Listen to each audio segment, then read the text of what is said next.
Pessoas que somem sem deixar rastro, o trabalho da polícia em busca dos desaparecidos, o drama da família, a esperança que nunca morre. Esses são os ingredientes da série Desaparecidos, cuja segunda temporada estreia hoje às 11h15 da noite no canal A&E. Para falar sobre a produção, estão aqui no estúdio com a gente o diretor do programa, o Anderson Jesus, a Lindalva Matos, que é uma espécie, eu chamaria de detetive em busca de desaparecidos, e o Lior Vilk, que foi encontrado em Israel depois de sumir e ser adotado ilegalmente. Primeiramente, sejam muito bem-vindos aqui ao nosso Morning Show. Obrigado, bom dia. Bom dia, Edgar, bom dia aos ouvintes. Bom dia a vocês, vamos lá. É muito... Primeiro, parabéns, né, por vocês estarem à frente dessa produção que tem um papel social importante, né, inegável isso, né. Quero perguntar logo de cara a vocês o seguinte: a mídia e os governos, de uma maneira geral, fazem pouco na questão dos desaparecidos? Sem dúvida. Assim como em qualquer outro assunto que envolve pessoas, que envolve poder público, que envolve segurança pública, por exemplo, que o caso de desaparecimento de pessoas é um problema de segurança pública, né?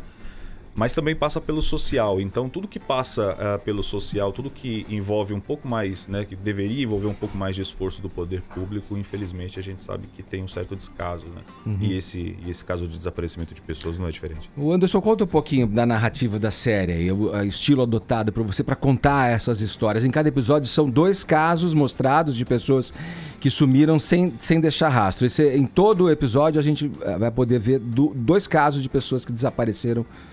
Sim, em todos os episódios, né, nós temos 2 casos de pessoas que desapareceram, porém, um dos casos é de uma pessoa que foi encontrada também, né? Então, a gente tem em cada episódio um caso de uma pessoa que desapareceu e foi encontrada, e um caso de uma pessoa que ainda está desaparecida. Uhum.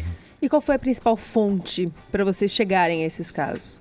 A gente tem parceria com algumas ONGs, né, com algumas pessoas que trabalham, né, independentes ou ONGs que trabalham cuidando de pessoas desaparecidas, como é o caso da Lindalva, como é o caso da Mães da Sé, né, na pessoa da Ivanise Esperidião, como é o caso do Instituto Ímpar, na pessoa da Sandra Moreno, né, Mães em Luta. Então, tem várias ONGs, né, que trabalham com a causa e que nos auxiliam, né? A princípio a gente tinha, na primeira temporada, a gente tinha o apoio também do DHPP e tal, de órgãos de polícia, mas a gente preferia também, começou a perceber que havia a necessidade de pegar esses casos com as ONGs, porque eles estavam selecionando os casos de uma maneira um pouco mais humanizada. Então, assim, a gente falava exatamente com pessoas que estavam desassistidas, então era importante a gente, né, trazer luz para o caso dessas pessoas e colocá-las no programa. Eu queria saber mais sobre a história do Lior, que está aqui com a gente. Queria que ele contasse, vocês complementassem. Qual que é a história dele? O Lior, eu vou só começar para você já chegar na sua história. O Lior, a gente chegou nele através da Lindalva, né? E a gente, nessa temporada, quis também contar histórias. A gente percebeu que haviam histórias de pessoas que estavam desaparecidas, mas a gente tinha como contar, a gente viu que tinha como contar as histórias pelo ponto de vista da pessoa que estava desaparecida. Então, assim, talvez quem está desaparecido é a família, né, dessa pessoa. Então, a gente encontrou uma pessoa que não tinha família e estava procurando a família. Então, essa pessoa pode estar desaparecida para essa família. Então, a gente chegou no Lior e chegou em Israel, né? E aí, Lior? Explica por que a gente chegou a você. Porque eles chegaram em Israel para entrevistar adotados que foram ilegalmente levados para lá. Então, pode ser que que minha família está procurando por mim. Que eu estou desaparecido, na verdade. Entendi. E você, em Israel, você foi adotado por alguém? Como que você descobriu que você não tinha família, de fato? Eu tenho uma família adotiva. Quando eu cheguei aos 6 anos de idade, minha mãe me contou que eu tenho 2 mães. Uma que me trouxe ao mundo e outra que está me criando, que é ela. Quando eu terminei o exército em Israel, com 19 anos, eu estava com muita vontade de localizar minha família biológica. E eu corri atrás. Eu aprendi a língua portuguesa eu tentei entrar em contato com brasileiros, contei minha história e pedi ajuda. A primeira pessoa que entrou em contato comigo era a Sandra, falecida, e ela abraçou a causa. Pegou os meus documentos, era a melhor amiga da Lindalva, e ela tentou achar minha família biológica. Infelizmente, até hoje não conseguimos. Os documentos são falsos, completamente. Mas a fé é a última que morre, né? Quanto tempo você está buscando, Lior? Sua família? 10 anos. 10 anos. Pelo menos. Pelo menos. Perdão, pode continuar. Há 12 anos, eu orientei um trabalho de conclusão de curso que acabou virando o site Mães da Sé. Era de um aluno da escola particular que eu dava aula. E na época, um dado da polícia era que mais ou menos 50% das pessoas que desapareciam acabavam retornando para casa. Continua valendo esse número? Não. Não. Fala mais, Lindalva.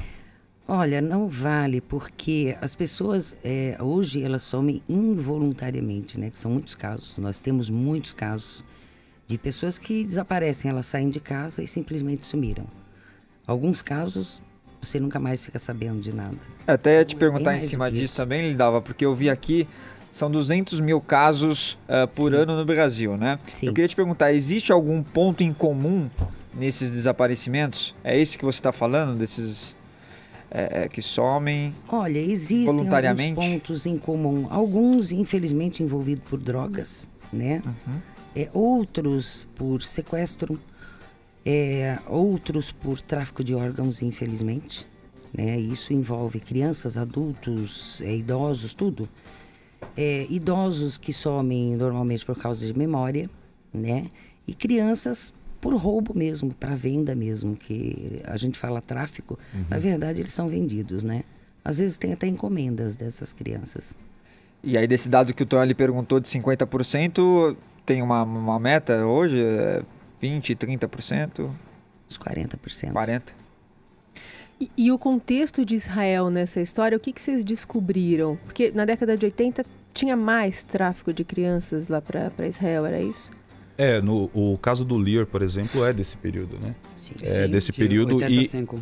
E aí é interessante ele falar também sobre isso, porque quando a gente chegou para conhecer o caso dele, a gente descobriu que pelo fato dele ter aprendido a falar português para correr atrás da família dele, outras pessoas, né, por conta da barreira da língua, queriam encontrar suas famílias, mas não conseguiam. E aí essas pessoas começaram a procurá-lo. Né? Então ele meio que involuntariamente se tornou um acesso dessas pessoas, um contato, né, que essas pessoas poderiam ter aqui no Brasil. E aí ele, na busca dele também, ele encontrou a Lindalva, encontrou o Tenente Marcos lá de Santa Catarina. E aí ele meio que se tornou uma ponte dessas pessoas, até pela língua, né, como ele aprendeu a falar português. E ele hoje ele é meio que não diria um líder, mas ele é meio que o cara que é uma referência para 3 mil brasileiros que são adotados em Israel. Ele fala, é engraçado que ele fala que alguns, pouquíssimos em situação legal, muitos em situação ilegal e muitos mais em situação muito ilegal, né? Então tem essas variações. Ô Lior, eu tenho curiosidade de saber, você falou que está há 10 anos nessa busca e ainda não teve nenhuma pista, né, da sua mãe biológica, da sua família, você não tem noção, né, de quem é seu pai, se você tem irmãos ou não tem irmãos. Caso você venha encontrá-los um dia, o que você pretende dizer a eles? O que você pretende viver nesse encontro com a sua mãe e os seus pais biológicos? Já pensou nisso? Uau, eu pensei o que eu quero dizer para minha mãe. Estou muito interessado em conhecer irmãos. Eu quero que eles façam parte da minha família, né? Aumentar minha família. Eu tenho mãe e eu tenho pai, lógico, né? Amo eles muito. Mesmo assim, a parte da família biológica na minha vida é parte muito importante. E eu sinto e eu acho que eu até preciso deles na minha vida. E a grande dificuldade, imagino, ali é justamente por conta da documentação falsa, estabelecer essa ponte, esse contato e essa pista que vocês não têm aqui no Brasil de nenhuma forma. É o caso do Lio. Por isso, a gente publica matérias na televisão, nos jornais, esperando para alguém reconhecer, né, o nosso rosto. Mas como vocês saíram daqui ainda bebês, isso é bem difícil. É difícil. No caso dele, porque como ele falou, há várias situações de ilegalidade, né, nessa documentação. O caso dele é o caso do muito ilegal, ou seja, não tem qualquer pista. Né? Não, às vezes, como ele já chegou a falar, às vezes as pessoas preservam o nome da mãe, né, ou o nome do pai da documentação, uma foto, local de nascimento. Ou até RG. Ou RG e tal. No caso dele é nada, sabe? Tipo, nada Mas dele. a mãe dele, a mãe de Israel dele, não tem um como ela chegou a ele? Então. Como a sua mãe? Então, tem. meus pais adotivos nunca estiveram no Brasil para fazer o processo de adoção. Eles pagaram dinheiro para... O intermediador, alguém que viesse e trouxesse esse bebê, levasse esse bebê para lá. Exatamente. Nesse caso, né? E esse é um processo comum, assim, vocês que foram para Israel ver outros casos, é uma coisa que acontece frequentemente? Não. Na maioria das vezes... Na época era, né? Não. Também na época não, porque... Nem todos. A maioria os pais vinham buscar no Brasil. Sim. Ah, não, sim. No caso, o que seria meio que comum é as pessoas pagarem pelo processo, que é o que eu tô falando, as pessoas pagarem pelo processo de adoção achando que estão pagando pela documentação, pelos trâmites, e na verdade não era. Não é. Com certeza. Como vocês Estavam pagando pela criança. Ô, Lindalva, tem uma pergunta para você. Você falou em tráfico de órgãos. Há uns 10 anos, o jornal Correio Brasiliense pegou uma repórter e fez ela viajar uns 20 países atrás de tráfico de órgãos e ela não conseguiu confirmar nenhum caso. Eu te pergunto, o quanto é de fato e o quanto é de ficção na questão de casos reais em que houve sequestro para tráfico de órgãos? 70% é verdadeiro. Quem recebe o órgão, ele vai saber que pagou, ele não vai falar. Ele não fala, então vira um segredo. Então esse é um assunto que nem a gente tem até valores de quanto custam. Por exemplo, um rim, quanto custa? 150 mil. Reais? Sim. Isso é feito, obviamente, em clínicas ilegais no país ou é levado para outro lugar? Com certeza. Inclusive com a pessoa, só que eu não posso falar mais além disso. Tem uma pessoa, tipo, tem um Roger Abdelmacido? São vários. São vários. Então há uma rede secreta de médicos que fazem transplantes ilegais. Esse é um assunto que eu não toco muito porque, usando a nossa linguagem popular, acaba sobrando para mim, né? Então eu não toco muito nesse assunto. Você não confia em autoridade tipo a Polícia Federal para levar isso para frente? Imagine. Fala, Paulinha. Nem posso comentar. Não posso, infelizmente. É uma máfia? Sim, com certeza absoluta. Só que esse assunto eu não entro porque é um assunto muito perigoso. Você teme pela sua vida por denunciar essa máfia? Sim, com certeza. Então eu não comento sobre o assunto. Prefiro não comentar, não comento com ninguém. Não entro no assunto. Já me bastam assim que eu lido com desaparecidos, né? Então acabam vindo outros assuntos, conheço histórias verdadeiras, mas prefiro não falar sobre o assunto. Então, resgatando, você diria que 70% das pessoas desaparecidas são vítimas de tráfico de órgãos? Não. Eu também não é assim, né? Porque você até assusta as pessoas comentando isso, né? Não. A maioria, as crianças são vendidas porque algum pai decidiu que queria um filho de olho azul. Eu quero uma criança moreninha. Então já sei onde tem. Normalmente eles vão procurar no interior, onde as pessoas são mais simples, né? Deixam as crianças soltas, né? Na rua, que eu estou sempre aconselhando, não deixe, fique de olho. É o caso do Paraná, né? Curitiba tem muito. Mas não quer dizer isso que todas essas crianças vão para tráfico de órgão. Na verdade, tem tráfico de coração? Tudo. Tipo... O coração custa 120 mil reais. Custava, né? Até a época que eu sabia do valor. Uau. Gente, é assustador. Caramba. Isso, né? Mas no programa, no Desaparecidos, a gente não fala desses casos, obviamente. A gente só fala de casos de pessoas que realmente estão desaparecidas e tal. E mesmo os casos de pessoas que foram encontradas, a gente não conta histórias de pessoas que foram encontradas mortas, né? Apesar de nós chegarmos a esses casos. Até por uma questão de repente, trazer... Porque a ideia do programa é trazer um pouco mais de esperança para as famílias e tal. Então, esses assuntos a gente não... Pode contar um caso que um mais caso emocionante. tocou, assim? Ah, cara, todos os casos tocam muito, assim, mas a gente tem casos de... nessa temporada agora a gente teve um caso do Rio de Janeiro, de um menino, e a gente fala sempre que passa pela questão social e de fato. Um menino que desceu o morro lá, o Andaraí, desceu a pedido da vizinha, foi fazer um jogo do bicho, né? E no final das contas, acho que ele resolveu que era melhor comprar um biscoito.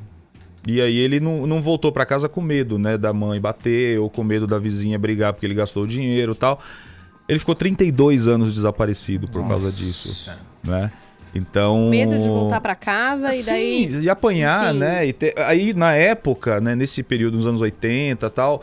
logicamente a gente não tinha, né, as facilidades de comunicação que nós temos hoje, e ainda hoje, né, os órgãos públicos não são interligados, imagina naquela época. Então o menino foi recolhido pela polícia, estava andando pela rua, a polícia recolhia e botava no abrigo. E ele foi passando de abrigo em abrigo até que um dia ele foi adotado por uma família e foi embora, sumiu. E aí as razões vão se alternando também, São né? várias. E aí Pra ele não chegar voltar no número... mais, né? Ah, sim, no caso dele, sim. E aí ele foi passando de abrigo em abrigo, foi adotado por uma família, foi para outro estado, e aí ele foi se distanciando cada vez mais dos laços. Fala, né? Carol. Aqui em São Paulo, conversando, por exemplo, com moradores de rua, pessoas em situação vulnerável, muitas têm problemas psicológicos, associação com alcoolismo, muitas têm vergonha da sua condição e estão desaparecidas para a família. Sim. E não tem nenhuma vontade de dizer onde estão, justamente pela condição de vergonha que elas mesmas se colocam e criam um mundo para elas. Né? E aí também são desaparecidas. Sim, sim. E aí, vocês já chegaram a algum caso, por exemplo? Já assim? chegamos, a gente tem um caso, né, do Silvio, nessa temporada agora, que é exatamente isso. Né? Passa por uma situação de alcoolismo, de vício e tal, e ele... Eu tô dando spoiler já aqui, porque a pessoa só sabe o caso que foi resolvido no final de cada episódio. Mas o caso do Silvio, por exemplo, ele foi embora, teve uma recaída da bebida, né? Já vinha lutando contra, e teve uma recaída e não quis voltar para casa com vergonha da mãe e tal. E ficou continuou na própria cidade. Porque não, sai andando. Então, mas porque a gente vê casos como o Lior, por exemplo, que foi para Israel, né? Mas às vezes a pessoa está desaparecida, mas continua próxima. Na rua de cima de casa, tem. E aí não se encontra mais. Não se encontra. Eu queria saber da Lindalva, como é que foi, eu brinquei aqui, falei até você, espécie de detetive, né? Que vai investigar, uma investigadora desses casos. Como é que você chegou no caso do Lior? Eu estou nesse trabalho há 14 anos, né? Eu comecei procurando uma filha biológica que eu doei. Quando mais jovem, eu já localizei 39 anos depois.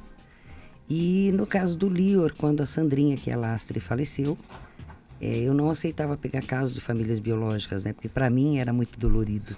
Peraí, você já doou Sim. Uma criança? A gente chegou na Lindalva porque a história dela é retratada em um dos episódios também.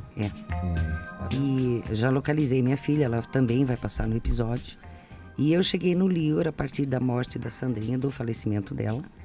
E começou uma amizade maior, porque ela era o elo, né? E ele ficou sem ela, lógico, ele ficou muito triste. Como nós éramos amigos, acabamos fazendo amizade e eu estou atrás do caso dele. Que já cheguei a uma conclusão do caso dele. Qual é? Ele foi roubado de algum hospital e dado como morto. Por isso que a família não procura por ele. Quantos episódios tem na segunda temporada? Tem 13 episódios. 13 episódios, choraram 26 casos. 13 vezes ou mais que 13? A gente chora, inclusive nas situações de pessoas que foram encontradas, porque às vezes as histórias são muito absurdas, sabe? Assim, e a gente chora todas as vezes. Eu um pouco menos, né? Mas somente as meninas da equipe choram bastante, assim. Às vezes a gente... E as próprias famílias, né? Principalmente. Eu vou transferir a mesma pergunta que eu fiz pro Lior para você, Lindalva. O que foi que você disse para tua filha quando você a encontrou depois? Eu te procurei a minha vida inteira. E ela? Choramos juntas. Ela também estava procurando você, Lindalva? Sim. Puxa vida, hein? Olha, a gente está aqui com o diretor, o Anderson Jesus, o Lior Wilk e a Lindalva Matos.